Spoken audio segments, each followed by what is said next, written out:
দর্শক, এইমাত্র খবর হচ্ছে, এটা সুখবরই বলতে পারি যে বাংলাদেশ ক্রিকেট দলের হয়ে খেলতে পারবেন বিশ্বসেরা ক্রিকেটার, আমাদের বাংলাদেশের গর্ব, আমাদের বাংলাদেশের গর্বিত ক্রিকেটার সাকিব আল হাসান। ধন্যবাদ জানাই। বিসিবি এইমাত্র তাদের একটি নীতিগত সিদ্ধান্ত নিয়েছেন যে সাকিব আল হাসান ক্রিকেটে বাংলাদেশের হয়ে খেলতে পারবেন। আহ, আমি আনন্দিত হয়েছি, খুশি হয়েছি। তবে শুধু একটি কথা আমি সমালোচনার জন্য বলতে চাই, সেটি হচ্ছে আন্তর্জাতিক পরিমণ্ডলে সাকিব আল হাসান এবং বাংলাদেশের ক্রিকেট একটি অনবদ্য নাম এবং অঙ্গাঙ্গিভাবে জড়িত। আমাদের একজন বাংলাদেশের ক্রিকেটার সারা বিশ্বে আম, বহু বছর এক নম্বর ক্রিকেটার হিসেবে পরিগণিত হয়ে আসছিল এবং তিনি বিশ্বে বাংলাদেশের নামকে ছড়িয়েছেন, বাংলাদেশের নামকে সুনামের সাথে অর্জন করেছেন, সুনামের সাথে বাংলাদেশের পতাকা নিয়ে তিনি সারা বিশ্বে ক্রিকেটে দাপুটে ক্রিকেটার হিসেবে দাপিয়ে বেরিয়েছেন। এটি আসলে বাংলাদেশের মানুষের জন্য, বাংলাদেশের ক্রিকেট প্রেমিকদের জন্য একটি অত্যন্ত সুখবর এবং আশাব্যঞ্জক কথা। কিন্তু আমি নিজেও সাকিব আল হাসানের একজন প্রিয় ভক্ত ছিলাম এবং অত্যন্ত ভক্তই ছিলাম, খুবই ভক্ত ছিলাম। কিন্তু আমি আশাহত হয়েছিলাম যখন সাকিব আল হাসান রাজনীতিতে প্রবেশ করলেন। অর্থাৎ তিনি যখন একটি দলের, অর্থাৎ একটি রাজনৈতিক দলের পক্ষ হয়ে নির্বাচন করলেন, এমপি হলেন, তখন আমি আসলে মর্মাহত হয়েছিলাম, আহত হয়েছিলাম। এবং সাকিব আল হাসানের প্রতি যে আমার সমর্থন ছিল সেটি আমি গুটিয়ে নিয়েছিলাম। এ কারণে গুটিয়ে নিয়েছিলাম যে আসলে আপনারা দর্শক যারা দেখছেন, আপনারা ভাবতেই পারেন বাংলাদেশ ৫৬,০০০ বর্গ কিলোমিটারের বাংলাদেশের ২০ কোটি মানুষের সবাই তো আসলে একই দলের বা একই সমর্থনের, একই গোষ্ঠীর সমর্থক নয়। এখানে বিভিন্ন মতভেদ, বিভিন্ন মতবাদ, বিভিন্ন মতাদর্শের দল মত নির্বিশেষে কোটি কোটি মানুষ, অর্থাৎ ২০ কোটি মানুষ বসবাস করেন। ক্রিকেট প্রেমীরা বাংলাদেশের, আমি মনে করি ২০ কোটি মানুষই বাংলাদেশের ক্রিকেটকে ভালোবাসেন এবং বাংলাদেশের ক্রিকেটকে পছন্দ করেন।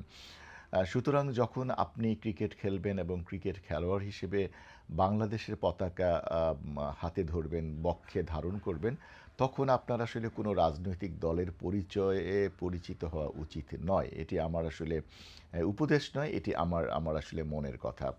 যখনই আপনি কোনো দলের পক্ষে কাজ করবেন, দলের পক্ষে নির্বাচন করবেন, অথবা কোনো দলের পক্ষে সমর্থক হয়ে রাজনৈতিক দলের পক্ষে ভোট চাইবেন অথবা সেই দলে জয়েন করবেন, তখন একটি পক্ষ আপনার বিপক্ষে যাবেই। নীতিগতভাবে হোক, মনের দিক থেকে হোক, আপনাকে আর সেই শ্রদ্ধা অথবা ভালোবাসা অথবা সেই রকম আবেগ আপনার প্রতি দেখাতে পারবে না। এটি স্বাভাবিক।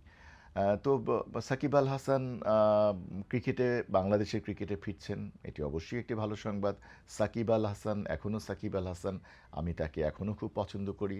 আমি চাই ক্রিকেটে বাংলাদেশকে সে আরও বেশি এখন তিনি দিতে পারবেন, যদি তিনি সত্যি সত্যি বিসিবির আজকের যে নীতিগত সিদ্ধান্ত হয়েছে সেই সিদ্ধান্ত যদি বাস্তবায়ন হয়, যদি তার পেছনের ভুল ত্রুটিগুলো আমরা একটু ক্ষমাসুন্দর দৃষ্টিতে দেখি, বা আমরা যারা ক্রিকেট প্রেমী তারা যদি একটু তাকে কী বলবো এটাকে, যে অন্যভাবে বিষয়টি বিবেচনায় না নিয়ে একজন ক্রিকেটার সাকিব আল হাসানকে একজন ক্রিকেটার হিসেবে ভেবে নিয়ে তাকে আমরা আবার ক্রিকেটে ফিরিয়ে আনতে পারি, আমার মনে হয় বাংলাদেশ ক্রিকেটের জন্য এটি ভালো হবে। তবে আবারও বলছি, আমাদের যারা আইকন ক্রিকেটার আছেন, আইকন ফুটবলার আছেন, অথবা বিভিন্ন খেলোয়াড়, মানে খেলার জগতে কিংবদন্তি তুল্য খেলোয়াড়রা আছেন, অথবা যাদের কাছে বাংলাদেশের পতাকা সারা বিশ্বে পথ করে উড়ে, যাদের জন্য আমরা বুক ফুলিয়ে বলতে পারি আমরা বাংলাদেশের